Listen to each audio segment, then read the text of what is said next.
Hello guys, मैं आपका दोस्त अंकित वेलकम करता हूं आपको आपके अपने channel study with me yes you can में। आज हम एनिमल टिश्यूज़ का पार्ट 4 करने वाले हैं, जिसमें हम कंप्लीट कनेक्टिव टिश्यू का एक अच्छा खासा एक पार्ट लेके आए हैं। सो अच्छे से पढ़िएगा और एंजॉय कीजिए। सो गाइस, आज हम स्टार्ट करने वाले हैं कनेक्टिव टिश्यू। अभी तक हमने क्या क्या पढ़ा है उसको देखते हैं।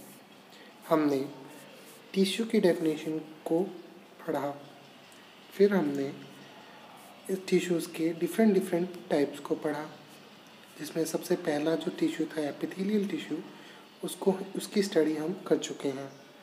सेकंड टाइप का जो टिश्यू आएगा वो है कनेक्टिव टिश्यू।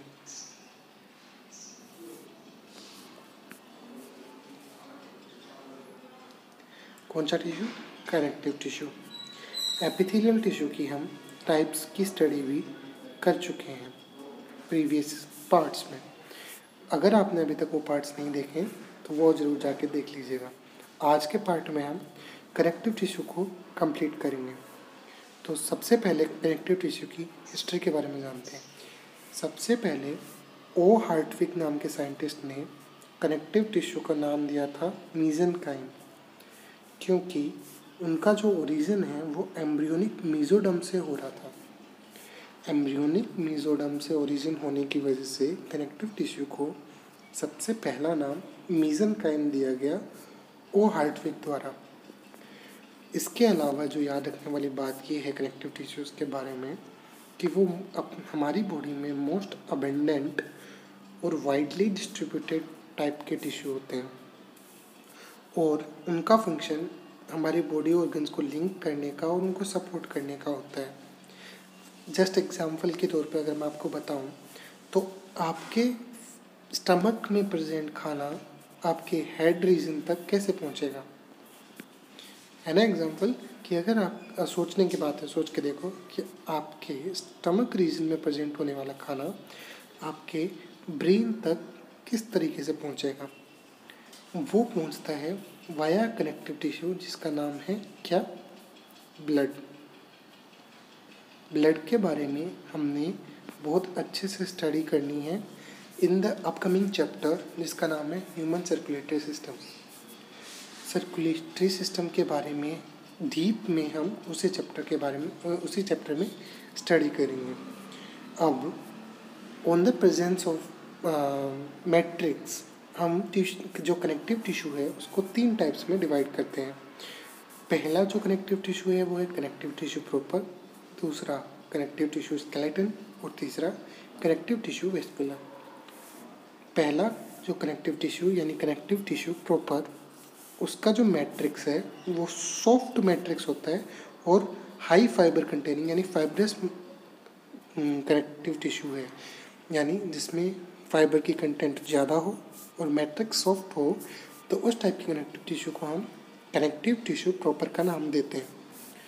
सेकंड जो टाइप ऑफ टिश्यू आता है कनेक्टिव टिश्यू का वो है connective tissue skeleton. Connective tissue skeleton है, उसमें डेंस और मिनरलाइज्ड टाइप का मैट्रिक्स प्रेजेंट होता है। क्योंकि वहाँ डिपोजिशन होता है इन मिनरल्स का, और इस वजह से ये हार्ड हो जाते हैं। हार्ड क्यों होते हैं? क्योंकि वहाँ पे किसका डिपोजिशन हो जाता है? मिनरल का डिपोजिशन, और उसका मैट्रिक्स कैसा है? डेंस और मिनरलाइज मैट्रिक्स। इस टाइप के कनेक्टिव टिश्यू को हम कनेक्टिव टिश्यू स्केलेटन का नाम देते हैं। तीसरे टाइप का जो कनेक्टिव टिश्यू आता है वो है connective tissue vascular. Connective tissue vascular, उसमें जो मैट्रिक्स है वो लिक्विड की फॉर्म में होता है और वहाँ पे फाइबर्स प्रेजेंट नहीं होते हैं। फाइबर फ्री मैट्रिक्स और लिक्विड मैट्रिक्स प्रेजेंट हो, उस टाइप के कनेक्टिव टिश्यू को हम कनेक्टिव टिश्यू वेस्कुलर का नाम देते हैं। अब मैं आपको अगर आप मुझसे आपके माइंड में क्वेश्चन बनाऊंगा कि सर आप बता तो रहे हैं फाइबर और मैट्रिक्स, पर ये सर ये फाइबर और मैट्रिक्स होते क्या हैं? तो पहला वर्ड जो आता है वो है फाइबर। क्या आता है? फाइबर। कि सर ये फाइबर होता क्या है? फाइबर जो है प्रोटीन के फ्रेगमेंट्स होते हैं। प्रोटीन के फ्रेगमेंट्स होते हैं। ठीक है, जैसे हमारे बॉडी में मोस्ट अबंडेंट, हमारी बॉडी में क्या, हमारे एनिमल वर्ल्ड में मोस्ट अबंडेंट प्रोटीन कौन सा है? कोलेजन। तो आप कह सकते हैं कि ये जो फाइबर्स हैं उस कोलेजन प्रोटीन के फ्रेगमेंट्स प्रेजेंट होते हैं। और अगर हम बोलते हैं वर्ड मैट्रिक्स तो उसका मतलब क्या होता है? तो अगर हमने बोला वर्ड मैट्रिक्स तो उसका मतलब होता है ग्राउंड सब्सटेंसेस, जो ग्राउंड सब्सटेंसेस उसमें प्रेजेंट हैं।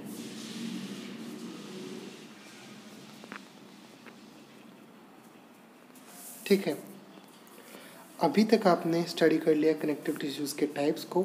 अब हम आगे बढ़ते हैं। तो हमने कनेक्टिव टिश्यू को किस बेसिस पर डिवाइड किया कि उनके बीच में मैट्रिक्स या फिर उनमें फाइबर प्रेजेंट है या नहीं, या फिर उनका मैट्रिक्स कैसा है, उस बेसिस पे हमने कनेक्टिव टिश्यू को डिवाइड किया। सेकंड, अब उसी बेसिस पे हम कनेक्टिव टिश्यू को 3 पार्ट्स में और कह सकते हैं कि किन किन 3 पार्ट्स में हम उनको डिवाइड कर सकते हैं। तो पहला जो टाइप ऑफ कनेक्टिव टिश्यू हम कह सकते हैं वो है लूज कनेक्टिव टिश्यू, जिसमें मैट्रिक्स का अमाउंट यानी ग्राउंड सब्सटेंसेस का अमाउंट ज़्यादा हो और फाइबर्स का अमाउंट कम हो। उस टाइप के कनेक्टिव टिश्यू को हम लूज कनेक्टिव टिश्यूज़ पर बोलते हैं। अब 1 बाय 1 हम इन सब की स्टडी करेंगे, पर पहले हम नाम तो देख लेना कि कौन कौन से पार्ट्स होते हैं, कौन कौन से टाइप्स होते हैं कनेक्टिव टिश्यू के।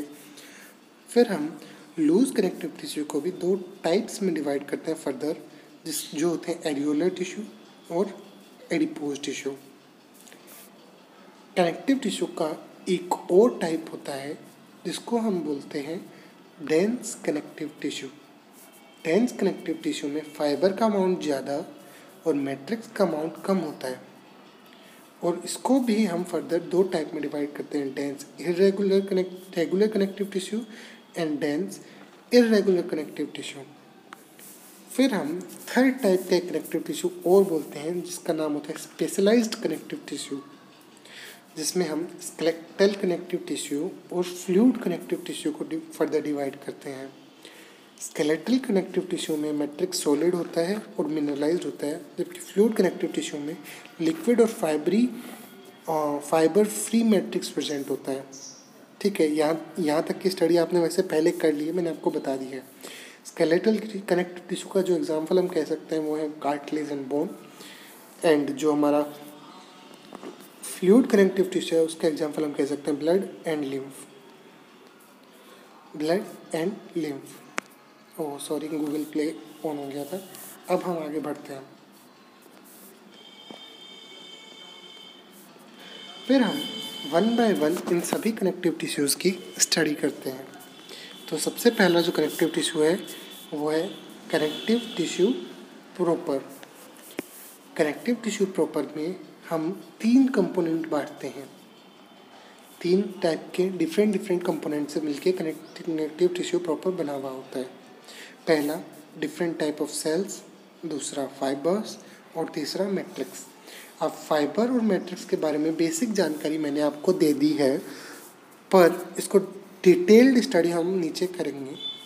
पर जो डिफरेंट टाइप की सेल्स जो इसमें प्रेजेंट होती हैं उनकी स्टडी हम पहले करते हैं। तो जो सबसे पहली सेल जो प्रेजेंट होती है प्रॉपर कनेक्टिव टिश्यू में वो कौन सी होती है? वो होती है फाइब्रोब्लास्ट सेल। ये जो फाइब्रोब्लास्ट सेल हैं ये साइटोप्लाज्मिक प्रोसेसेस की फॉर्म में प्रेजेंट होते हैं कनेक्टिव टिश्यूज़ में। अब या इनमें साइटोप्लाज्मिक प्रोसेसेस होती हैं ये हम कह सकते हैं। सेकेंड, जो उनके बारे में याद रखने वाली बात है कि लार्जेस्ट सेल होती है ये कनेक्टिव टिश्यू प्रॉपर की, और मैक्सिमम भी यही सेल होती हैं। नंबर में भी मैक्सिमम प्रेजेंट होती हैं और किस में नंबर में भी मैक्सिमम यही प्रेजेंट है। ठीक है, और क्या लार्जेस्ट सेल भी फाइब्रोब्लास्ट सेल ही होती हैं। कौन सी सेल? Fibroblast cell. ठीक है, यहाँ तक की स्टडी हमने देख ली। दूसरा, ये ब्रांच साइटोप्लाज्मिक प्रोसेसेस इनसे अराइज होती हैं, इसी वजह से ये इर्रेगुलर दिखाई देती हैं। These cells appear irregular because they possess branch cytoplasmic processes. इनका जो मेन फंक्शन होता है या जो प्राइमरी फंक्शन होता है वो फाइबर प्रोडक्शन का होता है, और ये जो फाइबर्स हैं वो प्रोटीन के बने हुए होते हैं। ये मैंने आपको थोड़ी देर पहले ही अभी बताया कि फाइबर्स हम किसको कह रहे हैं। तो फाइबर की सिंथेसिस कौन से टाइप के सेल कर रहे हैं? फाइब्रोब्लास्ट सेल फाइबर्स की सिंथेसिस कर रहे हैं। अगला जो पॉइंट रिमेंबर करने वाला है, they also synthesise most part of matrix of connective tissue, यानी कनेक्टिव टिश्यू के मोस्ट पार्ट ऑफ मैट्रिक्स कौन बनाता है? Most of the part of matrix of connective tissue is formed by fibroblast cells. आगे हम देखते हैं, ये दो टाइप के सिक्रीशन करता है, जैसा हमने देखा कि फाइबर का सिक्रीशन और मैट्रिक्स का सिक्रीशन। आगे इसमें है कि old fibroblast cell are inactive cells and synthesise only little part of matrix. जो फाइब्रोब्लास्ट सेल्स पुरानी हो चुके होते हैं वो मैट्रिक्स का सिक्रीशन बहुत ही कम करते हैं। Fibroblast cells are also considered as undifferentiated cells of connective tissue because they can be modified into osteoblast and chondroblast cell to produce bone and cartilage. Fibroblast cell को हम फर्दर मॉडिफाई करके osteoblast या फिर कॉन्ड्रियोब्लास्ट में convert कर सकते हैं। किसमें? ओस्टियोब्लास्ट और कॉन्ड्रियोब्लास्ट। ठीक है, ओस्टियोब्लास्ट किसके फॉर्मेशन करता है? बोन की फॉर्मेशन करता है, और कॉन्ड्रियोब्लास्ट कार्टिलेज की फॉर्मेशन करता है। तो इसके क्या क्या काम हो गए फाइब्रोब्लास्ट सेल के? पहला काम तो कि सर ये फाइबर का फॉर्मेशन करता है, दूसरा काम ये मैट्रिक्स का सिक्रीशन करता है, और इसको हम फर्दर मॉडिफाई करके ओस्टियोब्लास्ट या कॉन्ड्रोब्लास्ट सेल भी बना सकते हैं जो कि बोन और कार्टिलेज को प्रोड्यूस करता है। तो फाइब्रोब्लास्ट सेल के बाद में जो सेकेंड टाइप का सेल प्रेजेंट होता है कनेक्टिव टिश्यू प्रॉपर में, वो होते हैं मैक्रोफेजेस सेल, जिनका दूसरा नाम हिस्टोसाइट भी होता है। ये जो सेल होते हैं इनकी अमीबॉइड शेप होती है विद बीन या किडनी शेप्ड न्यूक्लियस। इनका जो न्यूक्लियस होता है बीन या किडनी शेप्ड न्यूक्लियस होता है, और अमीबॉइड शेप की ही सेल्स होती हैं। इनकी जो साइटोप्लाज्म क्वांटिटी है वो बहुत ही ज़्यादा होती है, और इनका जो साइटोप्लाज्म है वो एग्रेन्युलर होता है, पर लाइसोसोम की हाई नंबर ऑफ प्रेजेंस की वजह से ये ग्रेन्युलर अपीयर होते हैं। थर्ड पॉइंट जो इसका याद रखने वाली बात है कि ये नेचर में फेगोसाइटिक होते हैं।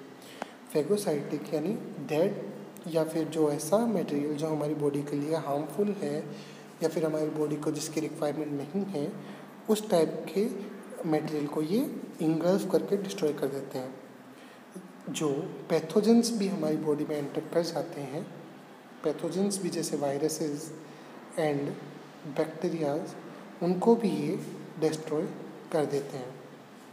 इन सेल्स को हम स्कैवेंजर सेल्स भी कहते हैं। क्यों? क्योंकि देखिए स्कैवेंजर, नेचुरल स्कैवेंजर जो हमें पता है बचपन से पढ़ते आए हैं, उसमें हम पढ़ते हैं वल्चर। वल्चर का काम होता है डेड और डिकेइंग डिस्ट्रॉयड जो मटेरियल होता है उसको ईट करना, ताकि हमारे आसपास में सफाई और डिफरेंट टाइप की बीमारियां पैदा ना हों। ये हमारी बॉडी में उस वल्चर की तरह एक्ट करता है, और जितने भी डैमेज सेल्स या डिस्ट्रॉयड सेल होती हैं उनको क्लियर करता है कनेक्टिव टिश्यूज से। थर्ड टाइप की जो सेल्स हम पढ़ते हैं वो होती है मास्ट सेल। मास्ट सेल या इनका दूसरा नाम होता है मैस्टोसाइट्स। ये इनमें एस शेप्ड का न्यूक्लियस प्रेजेंट होता है और बेसोफिलिक ग्रेन्यूल्स प्रेजेंट होते हैं। ठीक है, इनकी जो याद रखने वाली बात है वो है कि इनकी जो शेप है वो अमीबॉइडल होती है, न्यूक्लियस एस शेप्ड का होता है, और ये ब्लड में जैसे बेसोफिल प्रेजेंट है उनका रोल जो है वो प्ले करते हैं। These are like basophils of blood in structure and function. In these S shaped nucleus present होता है, जो कि मैंने आपको बता दिया है, जो कि 2 और 3 लोब्स में डिवाइडेड होता है।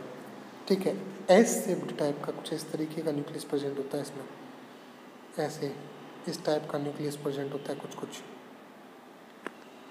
ठीक है, और अमीबोइड टाइप की ऐसे सेल होती है ये। ठीक है, इसके अलावा इनके अंदर बेसोफिलिक ग्रैन्युल्स प्रेजेंट होते हैं, जो कि मिथाइलिन ब्लू डाई से स्टेन किए जा सकते हैं। It is important cell of connective tissue proper as they perform important function. अब क्या क्या इम्पोर्टेंट फंक्शन ये प्ले करते हैं? एक्चुअली ये यानी मास्ट सेल डिफरेंट केमिकल्स का सिक्रीशन करते हैं, जैसे हिस्टामिन, सेरोटोनिन, इन टाइप की पेरिन। ये जो सेल्स, ये जो सिक्रीशंस है, इनके बारे में हम स्टडी करते हैं। हिस्टामिन, सबसे पहला जो केमिकल सब्सटेंस है वो है हिस्टामिन। हिस्टामिन जो है कि अमीनो एसिड डेरिवेटिव होता है। Histamine is amino acid derivative. ये एक वैसोडायलेटर भी है, जो कि ब्लड वेसल्स को, डाइल्यूटेड ब्लड वेसल्स को जो है वो मैं बोल गया, कॉन्ट्रैक्टेड ब्लड वेसल को डायलेट करता है, ताकि ब्लड सर्कुलेशन है वो इंक्रीज हो पाए उस इफेक्टेड एरिया में। ठीक है, जहाँ से ब्लड वेसल कॉन्स्ट्रिक्टेड होती हैं उनको वहाँ से डायलेट करता है, ताकि ब्लड सर्कुलेशन आराम से हो पाए। It also increase permeability of blood capillaries. Blood capillaries में परमेबिलिटी को भी बढ़ाता है, ताकि जो ब्लड सर्कुलेशन है उसमें रुकावट ना आए। उसके अलावा वह जब एलर्जिक सब्सटेंसेस बॉडी के नियर आते हैं, तो बॉडी की जो मास्ट सेल हैं वो स्टिमुलेट होती हैं और हिस्टामिन सिक्रीट करती हैं। जिस वजह से आपने देखा होगा कि जहाँ कभी कभी ना जिनको एलर्जी होती है किसी सब्सटेंस से, तो उस पार्ट पे वो उनको रिएक्शंस प्रेजेंट होती हैं, स्वेलिंग हो जाता है, खुजली, इचिंग होती है, वार्म होता है वो जगह और पेनफुल हो जाता है, इरिटेशन होती है। उस टाइप के इफ़ेक्ट को हम इन्फ्लेमेशन बोलते हैं। तो वो भी मास्ट सेल के हिस्टामिन सिक्रीशन की वजह से होता है। अब ये पैराग्राफ क्या कहता है, ये किस तरीके से होता है, वो ये पैराग्राफ बताएगा। So a part of blood comes out from blood capillaries.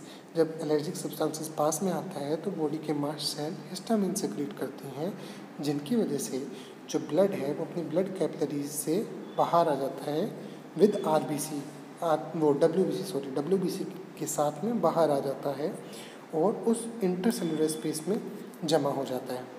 अब ये जो पार्ट ऑफ ब्लड है, ये इसको हम बोलते हैं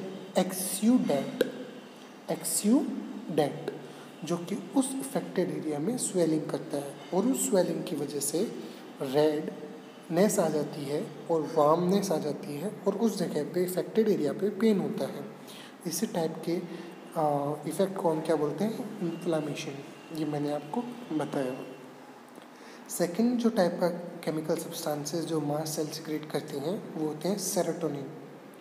सेरोटोनिन को हम 5-हाइड्रोक्सी भी बोलते हैं। क्या बोलते हैं? 5-हाइड्रोक्सी। ये भी एक अमीनो एसिड डेरिवेटिव है, और जैसे हिस्टामिन वैसो डायलेटर था, ये वैसो कॉन्स्ट्रिक्टर है, यानी उसके अपोजिट है। ये डायलेटेड ब्लड वेसल को कॉन्स्ट्रिक्ट करता है और ब्लड सर्कुलेशन को डिक्रीज करता है। ठीक है, at the site of cut और इंजरी मास्ट सेल जो हैं वो सेरोटोनिन को सिक्रेट करती हैं, जिसकी वजह से ब्लड लॉस से बचाव हो जाता है। मान लीजिए आपकी बॉडी पे कट लग जाए, अगर वहाँ पे हिस्टामिन का सिक्रेशन हुआ तो ब्लड फ्लो बढ़ जाएगा और ब्लड ज़्यादा से ज़्यादा बाहर आएगा। पर मास्ट सेल जहाँ कट लगता है वहाँ पे सेरोटोनिन सिक्रेट करते हैं। इस वजह से जो ब्लड लॉस है वो कम होता है, क्योंकि ये वैसो कॉन्स्ट्रिक्ट होता है, ब्लड वेसल को कॉन्स्ट्रिक्ट करता है, ब्लड सर्कुलेशन को घटाता है। तीसरा टाइप का जो सिक्रेशन मास्ट सेल करती हैं उसका नाम है हेपेरिन। हेपेरिन जो है वो म्यूकोपॉलीसेकेराइड होता है और एक नेचुरल एंटीकोगुलेंट होता है। ये ब्लड को क्लोटिंग से रोकता है, ताकि हमारी जो ब्लड वेसल है उनमें ब्लॉकेज ना हो जाए। ठीक है, अब ये जो मैट्रिक्स है वो मास्ट सेल द्वारा भी सिक्रेट किया जाता है। Most of amount of matrix is secreted by fibroblast cell, पर मास्ट सेल भी थोड़े अमाउंट में मैट्रिक्स का सिक्रीशन जो है वो करती हैं। नेक्स्ट सेल ऑफ जो हम पढ़ेंगे जो कनेक्टिव टिश्यू प्रॉपर्टी में प्रेजेंट होती है वो है एडिपोज सेल। एडिपोज सेल एक लूज कनेक्टिव टिश्यू का भी टाइप होता है। ठीक है, अब हम पढ़ते हैं एडिपोज सेल। तो एडिपोज सेल जो है वो ओवल शेप्ड सेल होती हैं जो कि फैट का स्टोरेज करती हैं।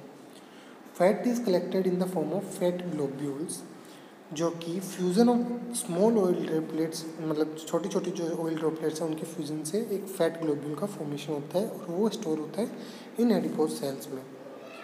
फैट ग्लोब्यूल्स के नंबर के बेसिस पे हम इनको जो एडिपोज सेल है उसको डिवाइड करते हैं। पहला होता है मोनोलोक्यूलर एडिपोसाइट और दूसरा होता है मल्टीलोक्यूलर एडिपोसाइट। मोनोलोक्यूलर एडिपोसाइटोस में in this cell single large और सेंट्रल फैट ग्लोब्यूल प्रेजेंट होता है, और जो न्यूक्लियस और साइटोप्लाज्म है वो पेरिफेरी पे प्रेजेंट होते हैं। साइटोप्लाज्म भी बहुत कम अमाउंट में मोनोलोक्यूलर एडिपोसाइट में प्रेजेंट होता है। Due to compression of fat globule nucleus become flattened in shape, तो इन टाइप की एडिपोसाइट को हम वाइट फैट सेल भी बोलते हैं। सेकंड जो टाइप का हमारा एडिपोसाइट आता है वो आता है multilocular adipocyte. In this cell many small flat globules are distributed in the cytoplasm of cell around nucleus. Nucleus के अराउंड साइटोप्लाज्म में डिफरेंट छोटे छोटे फ्लैट ग्लोब्यूल्स का फॉर्मेशन हो जाता है। इनमें साइटोप्लाज्म की क्वांटिटी बहुत ही ज़्यादा होती है, न्यूक्लियस भी राउंडेड होता है और सेंटर में मिलता है। These adipocytes form brown fat, यानी ब्राउन फैट सेल की फॉर्मेशन करती हैं, और ब्राउन फैट जो है वो साइटोक्रोम पिगमेंट के प्रेजेंस से बनता है। नेक्स्ट आगे जो हम पढ़ेंगे वो होता है next type of cell lymphocytes. Lymphocyte के बारे में आपने स्टडी और आपने नाम सुना होगा, T lymphocyte, B lymphocyte, helper lymphocyte. इनके बारे में तो हम डिटेल में जो है सर्कुलेशन में पढ़ेंगे, ह्यूमन सर्कुलेशन में, पर एक बेसिक जानकारी आप ले सकते हैं। तो लिम्फोसाइट भी शेप में अमीबॉइड होते हैं, और इनका जो न्यूक्लियस है वो लार्ज होता है, एनलार्ज न्यूक्लियस होता है। इनका जो साइटोप्लाज्म है वो पेरिफेरी में प्रेजेंट होता है, और जो साइटोप्लाज्म की क्वांटिटी है वो भी बहुत कम होती है। Its function is to produce, transport and secrete antibodies. Lymphocyte का फंक्शन क्या होता है? एंटीबॉडीज़ की फॉर्मेशन करना, उनके ट्रांसपोर्ट करना, एंटीबॉडीज़ का क्या प्रोडक्शन करना, ट्रांसपोर्ट करना और उनका सिक्रीशन करना। क्या काम करना? प्रोडक्शन करना किसका? एंटीबॉडी का, और ट्रांसपोर्ट करना और सिक्रीशन करना। ठीक है, ये इनके डिफरेंट टाइप के फंक्शन होते हैं किसके? लिम्फोसाइट के। ये डिवाइड करके प्लाज्मा सेल भी बनाते हैं कनेक्टिव टिश्यू प्रॉपर के अंदर। नेक्स्ट जो टाइप की सेल आती है वो होती है हमारी प्लाज्मा सेल या cart wheel type of cell. कौन सी cell? Cart wheel type of cell. ये जो सेल है वो भी अमीबॉइड होती है। अभी तक के हमने जितने भी सेल देखे हैं उनकी स्ट्रक्चर कैसी होती है? अमीबॉइड स्ट्रक्चर होती है, पर इनका जो न्यूक्लियस है वो डिफरेंट शेप का होता है। जैसे मैंने अभी आपको थोड़ी देर पहले क्या पढ़ाया था? मैस्टोसाइट पढ़ाए थे। उनकी जो सेल, उनका जो न्यूक्लियस था वो कैसा था? देखिए, मैंने आपको बना के भी दिखाई थी इधर।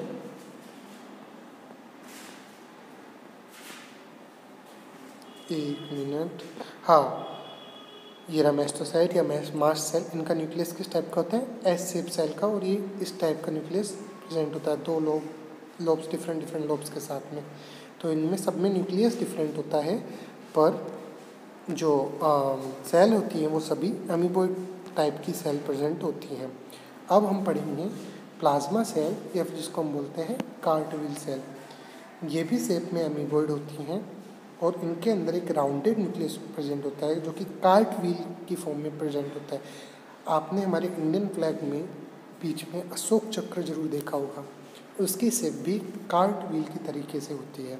तो आप इस तरीके से इसको याद रख सकते हैं कि प्लाज्मा सेल में कार्ट व्हील टाइप का न्यूक्लियस प्रेजेंट होता है, इसलिए उसको कार्ट व्हील सेल भी हम बोलते हैं। ठीक है। According to the scientist these cell are formed by division of lymphocytes, so they are also called as clone of lymphocyte. अभी हमने लिम्फोसाइट पढ़ा था, तब आपने देखा कि वहाँ लिम्फोसाइट क्या प्लाज्मा सेल का फॉर्मेशन भी करती है। मेन फंक्शन क्या होता है लिम्फोसाइट का? एंटीबॉडीज़ का प्रोडक्शन, ट्रांसपोर्ट और सिक्रीशन। ठीक है, क्या क्या? प्रोडक्शन, ट्रांसपोर्ट और सिक्रीशन। तो आपको याद रखने के लिए लिम्फोसाइट का फंक्शन क्या होता है? पीटीएस। याद रखने के लिए क्या याद करना है? पीटीएस। पीटीएस फंक्शन किसका होता है? लिम्फोसाइट का। ठीक है। अब प्लाज्मा सेल का फंक्शन क्या होता है? अब देखो, इसका नाम है क्लोन ऑफ लिम्फोसाइट। तो जो लिम्फोसाइट का क्लोन होगा वो भी तो वही काम करेगा ना जो लिम्फोसाइट काम करता है। तो इनका काम भी प्रोडक्शन, सिक्रीशन एंड ट्रांसपोर्ट होता है किसका? एंटीबॉडी का। नेक्स्ट जो टाइप की सेल आती है वो अब हम पढ़ेंगे। सेल्स हमारी ख़त्म हो गई हैं, उसके बाद में अब हम पढ़ेंगे फाइबर। फाइबर को एक जो मतलब बेसिक्स जो नॉलेज है वो मैंने आपको वीडियो की स्टार्टिंग में ही दे दी है, पर फाइबर्स होते क्या हैं अब हम डिटेल में पढ़ते हैं। फाइबर्स एक कोलेजन फाइबर्स की फॉर्म में भी हम फॉर्म पढ़ सकते हैं। कोलेजन फाइबर्स जो हैं वो ब्राइट होते हैं, वाइट फाइबर्स होते हैं और कोलेजन प्रोटीन से मिलके बने हुए होते हैं। It is present in maximum quantity in vertebrates and only collagen fibres are constituent of 1/3 part of connective tissue fibres. Connective tissue fibre का 1/3 पार्ट ही कोलेजन फाइबर बना देता है। तो आप सोच के देखिए कितना maximum part collagen fibre form कर रहा है। ठीक है। They are wavy and tough fibres always arranged in bundle की फॉर्म में अरेंज होते हैं, इसलिए इन बंडल्स को हम फेशिया भी कहते हैं। क्या कहते हैं? Fascia. On boiling they convert into gelatin. जब हम कोलेजन फाइबर्स को बॉइल करते हैं तो वो जिलेटिन के अंदर कन्वर्ट हो जाता है। जिलेटिन का कुछ ग्लासी मतलब लिक्विड बन जाता है, ग्लास के टाइप का। जेली देखी होगी आपने, उसी टाइप में जिलेटिन, जो जेली होती है ना, आप जो जेली खाते हो जस्ट जेली टॉफी, उसमें भी जिलेटिन डला हुआ होता है। सेकेंड जो टाइप के फाइबर्स आते हैं वो होते हैं इलास्टिक फाइबर्स, जिनको हम येलो फाइबर्स भी बोलते हैं। कोलेजन फाइबर्स को हमने क्या बोला था? White fibres. जो सेकेंड टाइप ऑफ फाइबर्स हैं यानी इलास्टिक फाइबर्स, उनको हम बोलते हैं येलो फाइबर्स। इलास्टिक फाइबर या येलो फाइबर्स जो है वो कलर में येलो होते हैं और इलास्टिन प्रोटीन से बने हुए होते हैं। They are branched fibres but always arrange singly. Branched of this fibres form network, यानी ये ब्रांच्ड फाइबर्स होते हैं, सिंगली अरेंज्ड होते हैं पर बंडल की फॉर्म में नहीं होते हैं, पर इनमें ब्रांचिंग प्रेजेंट होते हैं और एक नेटवर्क का फॉर्मेशन करते हैं। इन फाइबर्स में maximum type of elasticity present होती है और हाईली रेजिस्टेंट होते हैं केमिकल्स से, और जब इन्हें बॉईल किया जाता है तब ये डिसॉल्व भी नहीं होते हैं। कोलेजन फाइबर को हमने जब बॉईल किया था तो वो जिलेटिन में कन्वर्ट हो गए थे, पर जो इलास्टिन फाइबर है उनको जब हम बॉईल करते हैं तो वो डिसॉल्व नहीं होते हैं। थर्ड टाइप का जो हमारा फाइबर है वो है रेटिकुलेट फाइबर या रेटिकुलर फाइबर, जिसको हम एर्जाइरोफिल फाइबर भी बोलते हैं। कईयों बार जो एलन की मॉड्यूल्स आप सॉल्व करोगे ना, एलन या आकाश की मॉड्यूल जब आप सॉल्व करोगे तो उनमें क्वेश्चन आता है कि व्हाट इज़ एर्जाइरोफाइल फाइबर्स, तो उसमें ऑप्शन में दे देता है collagen fibre, elastin fibre, reticular fibres and none of these. तो उसमें आप टिक किस पर लगाएंगे? रेटिकुलर फाइबर्स पे। ठीक है। तो रेटिकुलर फाइबर्स को हम एर्जाइरोफाइल फाइबर भी कहते हैं क्योंकि इनको सिल्वर सोल्ट से स्टेन करते हैं। क्यों करते हैं? सिल्वर सोल्ट से जब इनके स्टेन करते हैं इस वजह से इनको एर्जाइरोफिल फाइबर भी कहते हैं। क्या कहते हैं? रिपीट कीजिए, एर्जाइरोफिल फाइबर्स। ये जो टाइप के फाइबर्स होते हैं ये रेटिकुलिन प्रोटीन से बने होते हैं। जैसे कोलेजन फाइबर कोलाजिन प्रोटीन से बने हुए होते हैं, वैसे रेटिकुलर फाइबर रेटिकुलिन प्रोटीन से बने हुए होते हैं। ये हाईली ब्रांच्ड फाइबर्स होते हैं और एक डेंस नेटवर्क का फॉर्मेशन करते हैं। दे आर डेलिकेट फाइबर्स और इनकी जो इलास्टिसिटी है वो कम्प्लीटली एब्सेंट होती है। इलास्टिन फाइबर हाईली इलास्टिक होते हैं और केमिकल से रेजिस्टेंट होते हैं, पर रेटिकुलर फाइबर जो है वो डेलिकेट फाइबर्स होते हैं और इलास्टिसिटी उनकी बिल्कुल नहीं होती है। ठीक है। तो these are mainly distributed in lymphoid organs like spleen और लिम्फ नोड्स। ये लिम्फोइड ऑर्गन्स में प्रेजेंट होता है मेनली। कौन सा? Reticular fibre. तो इन जैसे लिम्फोइड ऑर्गन्स क्या होते हैं? स्प्लीन या लिम्फ नोड्स, तो स्प्लीन को हम एक वर्ड और बोलते हैं, एक लाइन और बोलते हैं, ग्रेवयार्ड ऑफ आरबीसी। इसको भी आप याद रखना, एक बार नीट में अपीयर्ड क्वेश्चन है ये। नेक्स्ट जो टाइप हम पढ़ने वाले हैं जो कनेक्टिव टिश्यू प्रॉपर में प्रेजेंट है, पहला सेल्स पढ़ी हमने डिफरेंट टाइप की, जैसे फाइब्रोब्लास्ट सेल, मेस्टोसाइट, मेस्टोसाइट को मास्ट सेल बोलते हैं, मैक्रोफेजेस, ये डिफरेंट टाइप की हमने सेल्स पढ़ी। प्लाज्मा सेल, लिम्फोसाइट, ये डिफरेंट टाइप ऑफ सेल्स पढ़ी। फिर हमने फाइबर्स पढ़े, collagen fibre, reticulate fibre, elastic fibre. अब हम पढ़ेंगे मैट्रिक्स, ठीक है। वीडियो के लास्ट में हम इनका एक मस्त वाला फ्लो चार्ट बनाएंगे, उससे सब क्लियर हो जाएगा। मैट्रिक्स को हम ग्राउंड सब्सटेंसेस भी बोलते हैं, ये मैंने आपको पहले ही बता दिया। मैट्रिक्स जो है वो म्यूकोपॉलीसेकेराइड से बना हुआ होता है, जो कि मॉडिफाइड पॉलीसेकेराइड ही होता है, which is present in the form of hyaluronic acid. Mucopolysaccharide is modified polysaccharide जो कि हाइलोयूरेनिक एसिड की फॉर्म में प्रेजेंट होता है इन मैट्रिक्स, ठीक है। उसी को हम मैट्रिक्स बोलते हैं। एक सेकंड इसको छोटा कर लेते हैं, ठीक है। तो ये हमने मैट्रिक्स पढ़ा। अब हम नीचे चलते हैं। नेक्स्ट है different type of connective tissue proper. तो ये इस डायग्राम में आपको सभी टाइप के सेल दिख जाएंगे, देखना आपको दिखाते हैं।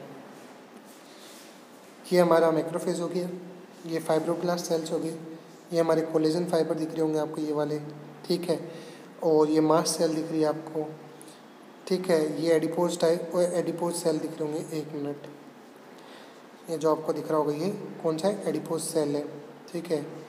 और ये आपको दिख रहा होगा ये अपना मेस्टोसाइट से मास्ट सेल्स, जिसमें एस शेप टाइल को मतलब लोब्यूलर न्यूक्लियस प्रेजेंट है, ठीक है।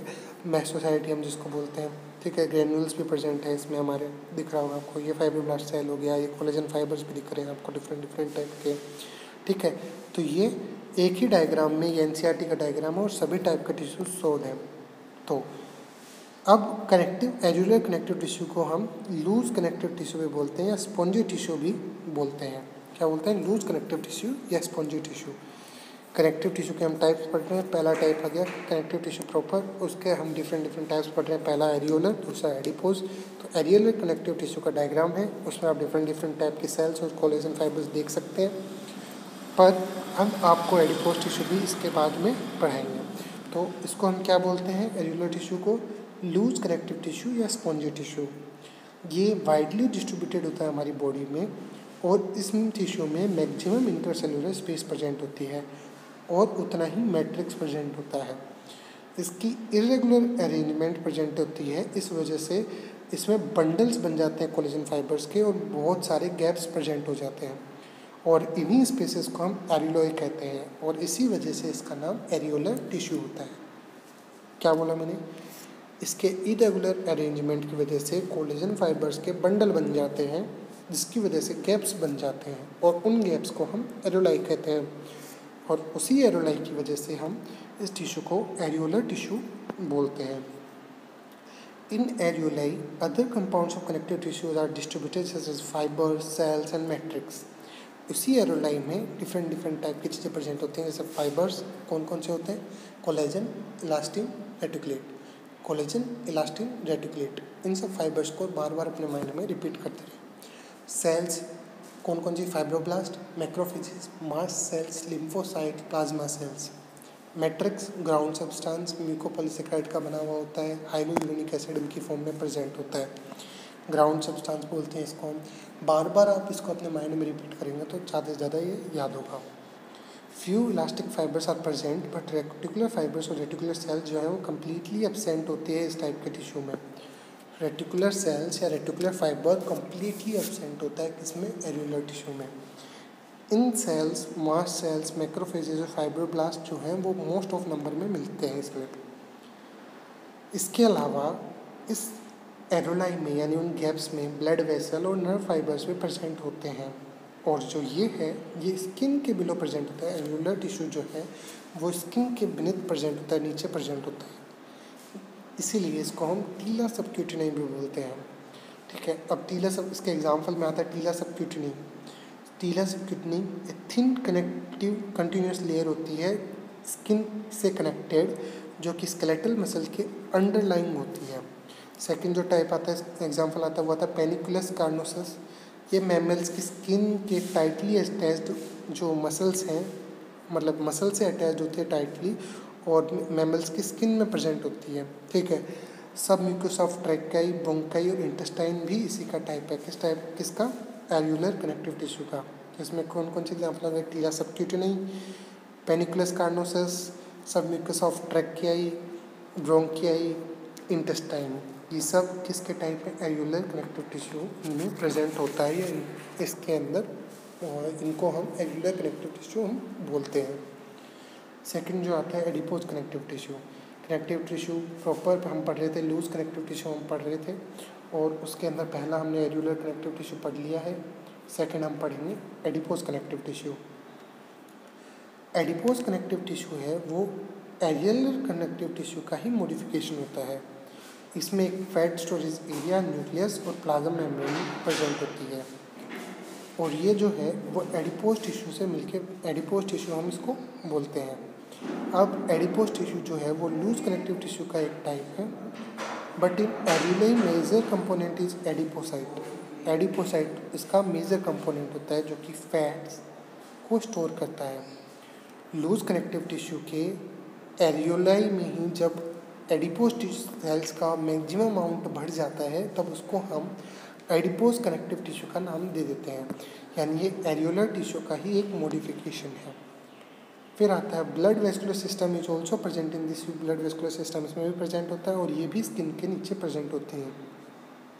इसका एग्जाम्पल जैसे blubber of whale, hump of camel, वो सब एडिपोज कनेक्टिव टिश्यू का एग्जाम्पल है।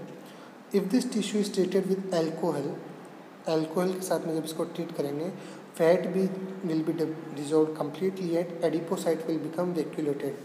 जब इसको एल्कोहल के साथ में मिक्स कर मतलब ट्रीट करेंगे तो फैट तो कम्प्लीटली डिजोल्व हो जाएगा एल्कोहल में, और जो एडिपोसाइट है वो कम्प्लीटली वैक्यूलेटेड हो जाएंगे, खाली हो जाएंगे। On the basis of adipocyte ये दो टाइप के फैट सेल प्रेजेंट होती हैं। मैंने आपको बताया था जब मैं आपको एडिपोज सेल्स पढ़ा रहा था, तो उसमें मैंने आपको बताया था दो टाइप के सेल, एक तो वाइट फैट और एक brown fat storing cells. White fat जो है मोनोलिक्यूलर एडिपोसाइट की फॉर्म मतलब टाइप होता है, और जो ब्राउन फैट है वो मल्टीलिक्यूलर एडिपोसाइट को ही हम बोलते हैं। तो वाइट फैट जो है वो मोनोलिक्यूलर एडिपोसाइट होती है जिसमें single large fat globule present होता है, पेरिफेरल साइटोप्लाज्म होता है, और पेरिफेरी में ही न्यूक्लियस प्रेजेंट होता है।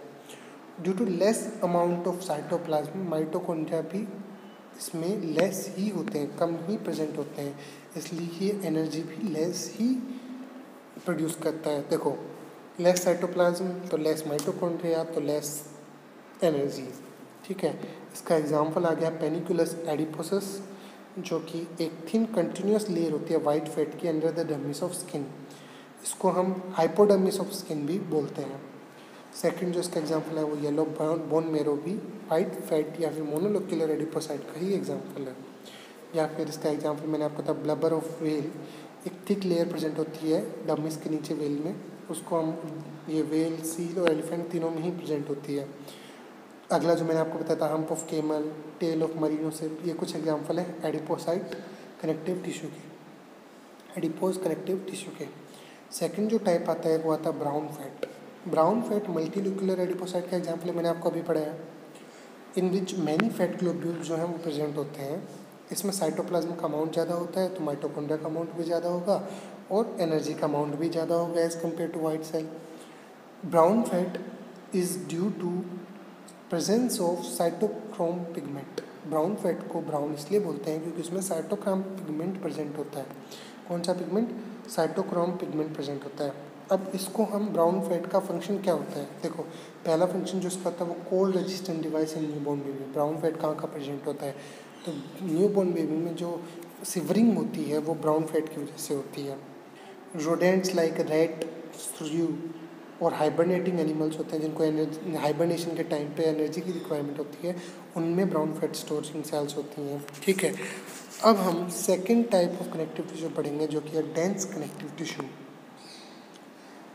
डेंस कनेक्टिव टिश्यू में फाइबर्स और फाइब्रोब्लास्ट जो है वो कॉम्पैक्टली पैक्ड होते हैं। आज के लिए कुछ ज़्यादा ही हो रहा है मुझे पता चल रहा है, पर अभी हम ये कंप्लीट तो करेंगे connective tissue. Dense connective tissue में फाइबर्स और फाइब्रोब्लास्ट जो है वो कॉम्पैक्टली पैक्ड होते हैं, ठीक है। ये आप देख सकते हैं, ये डेंस रेगुलर कनेक्टिव टिश्यू है और डेंस इरेगुलर कनेक्टिव टिश्यू है। डेंस रेगुलर में देखो रेगुलर अरेंजमेंट प्रेजेंट है, डेंस इरेगुलर में इरेगुलर अरेंजमेंट प्रेजेंट है, ठीक है। अब सबसे पहले आता है वाइट फाइब्रस कनेक्टिव टिश्यू, हम इसमें देखते हैं। तो वाइट फाइब्रस कनेक्टिव टिश्यू क्या होता है, और सेकंड जो इसका टाइप होता है वो होता है हमारा, अच्छा इसमें दे ही नहीं रखा क्या, अच्छा हाँ है ना, येलो फाइब्रस कनेक्टिव टिश्यू। आज की पार्ट में हम इतना कंप्लीट करेंगे। फिर रेटिकुलर फाइबर कनेक्टिव टिश्यू को भी हमें कंप्लीट करना है, म्यूकोइड कनेक्टिव टिश्यू को भी हम कंप्लीट करना है, बस इतना ही आज के लिए, ठीक है। तो वन बाय वन सबकी स्टडी करते हैं। सबसे पहले आता है white fibrous connective tissue. White fibrous connective tissue bundle of collagen fibre से बना हुआ होता है, क्वांटिटी में ज़्यादा होता है, और उसमें जो कनेक्टिव टिश्यू के डिफरेंट कंपोनेंट्स हैं उनके वो जो लेस नंबर प्रेजेंट होता है, क्वांटिटी लेस होती है उनकी, ठीक है, वाइट फाइब्रस कनेक्टिव टिश्यू में। इसमें येलो फाइबर्स और रेटिकुलर फाइबर्स भी एब्सेंट होते हैं कम्प्लीटली वो भी, और इन सेल्स में फाइब्रोब्लास्ट और मास्ट सेल का जो नंबर है वो बहुत ही ज़्यादा होता है। Bundle of collagen fibre present होता है पहली बात। कनेक्टिव टिश्यू में प्रॉपर में मतलब जो दूसरे कंपोनेंट हैं वो भी लेस प्रेजेंट होते हैं, रेटिकुलर फाइबर और येलो फाइबर इसमें लेस प्रेजेंट होता है, और इसमें फाइब्रोब्लास्ट और मास्ट सेल की जो है वो बहुत ज़्यादा प्रेजेंस होती है। On the basis of arrangement of fibres and matrix, in tissue को हम दो फॉर्म में डिवाइड करते हैं। पहला तो आता है कोड फॉर्म और दूसरा जो आता है सीट फॉर्म। कोड फॉर्म को हम डेंस रेगुलर टिश्यू का नाम भी देते हैं। क्या बोलते हैं? Dense regular tissue. इसमें बंडल ऑफ कोलेजन फाइबर्स और मैट्रिक्स जो हैं वो डिस्ट्रीब्यूटेड होते हैं एक रेगुलर पैटर्न में या अल्टरनेट पैटर्न में। इसमें फाइब्रोब्लास्ट सेल भी एक अरेंज्ड सीक्वेंस में अरेंज होते हैं, जैसे मैंने आपको बताया dense regular connective tissue, dense irregular connective tissue. Connective tissue dense के दो टाइप्स, उसमें कॉर्ड को भी हम डेंस रेगुलर टिश्यू का एक डिफरेंट टाइप बोल सकते हैं। इसका एग्जांपल आ जाता है टेंडन। ये एक ऐसा स्ट्रक्चर होता है जो कि हमारे मसल्स को बोन से कनेक्ट करता है, ठीक है। Strongest tendon of the body is tendocalcaneal tendon, tendocalcaneal tendon. This tendon connects gastrocnemius muscles of shank with calcaneum bones of ankle। इतना आपको याद करने की जरूरत नहीं है, आपको सिर्फ याद रखना है कि टेंडोकैल्सिनल जो टेंडन है वो स्ट्रॉन्गेस्ट टेंडन होता है बॉडी का। सेकंड जो टाइप ऑफ हमारा डेंस कनेक्टिव टिश्यू है वो है डेंस इरेगुलर कनेक्टिव टिश्यू या seated form of dense connective tissue. ये जो है ये डेंस इरेगुलर होता है शेप में, ठीक है। इसमें कोई रेगुलर पैटर्न प्रेजेंट नहीं होता, जैसे मैंने आपको डायग्राम में दिखाया था, और सेल्स और फाइबर्स हैं वो क्रिस क्रॉस अरेंजमेंट में प्रेजेंट होते हैं। इसके एग्जांपल में हमारे आते हैं पेरिकार्डियम जो कि आउटर कवरिंग होती है, वो पेरिकार्डियम जो कि आउटर कवरिंग होती है हार्ट की, पेरिओस्टियम जो कि आउटर कवरिंग होती है बोन की, पेरिकोन्ड्रियम जो कार्टिलेज की आउटर कवरिंग, एपीमाइसियम मसल्स की आउटर कवरिंग, रीनल कैप्सूल यानी किडनी की आउटर कवरिंग, ग्लिसन्स कैप्सूल यानी हिपैटिक लोब्यूल की आउटर कवरिंग, और ड्यूरामेटर यानी ब्रेन की आउटर। और cornea of eye is example of sheeted dense connective tissue या dense irregular connective tissue. Second जो वाइट फाइब्रस कनेक्टिव टिश्यू के अलावा जो एग्जांपल है वो है येलो फाइब्रस कनेक्टिव टिश्यू। इसमें in this tissue yellow fibres are more in quantity. White fibrous connective tissue में येलो फाइबर्स नहीं थे तो इसमें येलो फाइबर्स होंगे, ऑब्वियसली सी बात है। बट कोलेजन फाइबर वो है वो भी प्रेजेंट होता है वाइट फाइब्रस कनेक्टिव टिश्यू में। जैसे वाइट फाइब्रस कनेक्टिव टिश्यू में येलो फाइबर्स या रेटिकुलेट फाइबर्स प्रेजेंट नहीं थे, पर येलो फाइब्रस कनेक्टिव टिश्यू में वाइट फाइब्रस कनेक्टिव टिश्यू भी प्रेजेंट होते हैं, पर रेटिकुलर फाइबर्स जो हैं वो एब्सेंट होते हैं। On the basis of distribution of fibres and matrix there are two types of yellow fibrous connective tissue. वो कौन कौन से दो टाइप हैं? पहला कोड यानी डेंस रेगुलर, और दूसरा सीटेड यानी डेंस इरेगुलर। जो कोड की फॉर्म में है इसमें कोलेजन फाइबर वही बंडल के फॉर्म में अरेंज्ड है, और मैट्रिक्स है वो रेगुलर पैटर्न में अरेंज्ड है। पर इसका जो एग्जाम्पल है वो लिगामेंट, उसमें एग्जाम्पल कौन सा था, वाइट फाइबर्स में टेंडन और येलो फाइबर्स में लिगामेंट, जो कि बोन से बोन को कनेक्ट करने का काम करती है। इसके अलावा स्ट्रॉन्गेस्ट लिगामेंट जो है बॉडी में वो याद रखने के लिए है इलियोफेमोरल लिगामेंट। उसमें कौन सा था, टेंडोकैल्सिनल टेंडन। अब हम पढ़ेंगे सीटेड यानी डेंस इरेगुलर। इसके अलावा एक पॉइंट और रहेगा, दिस लिगामेंट कंडक्ट्स इलियम, मतलब जो इलियोफेमोरल लिगामेंट है वो इलियम को कनेक्ट करता है फीमर बोन से, ठीक है। उसके अलावा बाद में आता है सीटेड या फिर dense irregular type of connective tissue, जो कि येलो फाइबर्स कनेक्टिव टिश्यू का एक डिफरेंट पार्ट है। Irregular distribution of fibres and matrix with elastic fibre.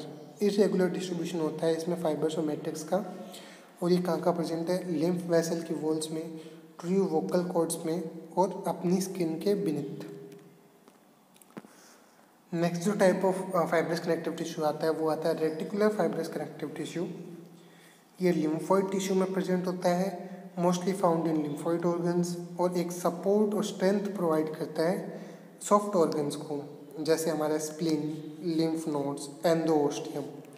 Reticular fibre connective tissue lymphoid tissue में प्रेजेंट होता है या लिम्फोइड ऑर्गन्स में प्रेजेंट होता है और बॉडी को सपोर्ट और स्ट्रेंथ प्रोवाइड कराता है ताकि ये एक फ्रेमवर्क की तरह कर सकें सॉफ्ट ऑर्गन्स के लिए। फॉर एग्जांपल कहाँ प्रेजेंट है, स्प्लीन और लिम्फ नोड में। रेटिकुलर फाइबर्स जब हम पढ़ रहे थे उसमें हमने पढ़ा था कि ये जो रेटिकुलर फाइबर्स हैं कहाँ प्रेजेंट होते हैं, लिम्फ नोड्स और स्प्लीन में प्रेजेंट होते हैं। तो रेटिकुलर फाइबर्स कनेक्टिव टिश्यू भी स्प्लीन और लिम्फ नोड्स में का ही एक, मतलब स्प्लीन और लिम्फ नोड्स भी रेटिकुलर फाइबर्स कनेक्टिव टिश्यू के एक एग्जाम्पल है। और एक और एग्जाम्पल आता है जो कि होता है endosteum. Endosteum is covering of bone marrow cavity. Bone marrow cavity की एंडोओस्टियम एक कवरिंग होता है। अभी हमने थोड़ी देर पहले डिफरेंट टाइप की कवरिंग पढ़ी थी, पेरिकॉन्ड्रियम, पेरिओस्टियम, डिफरेंट टाइप की जो कवरिंग थी वो हमने अभी स्टडी की थी, वो भी इम्पोर्टेंट है, उसका भी एक स्क्रीनशॉट ले लीजिएगा वीडियो को बैक करके। जो last type of connective tissue है वो है हमारा mucoid connective tissue. Mucoid connective जो टिश्यू है उसको हम एम्ब्रियोनिक टिश्यू भी बोलते हैं। क्यों? क्योंकि ये एम्ब्रियोनिक लाइफ में मेनली प्रेजेंट होता है।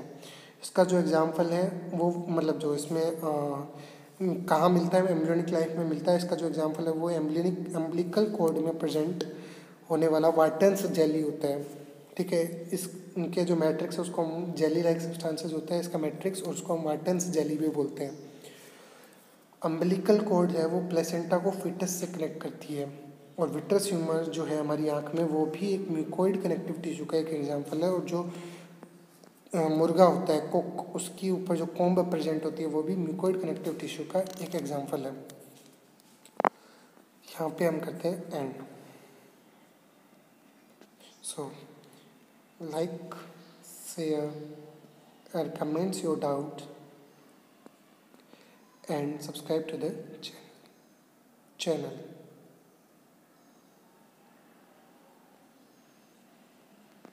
Bye bye.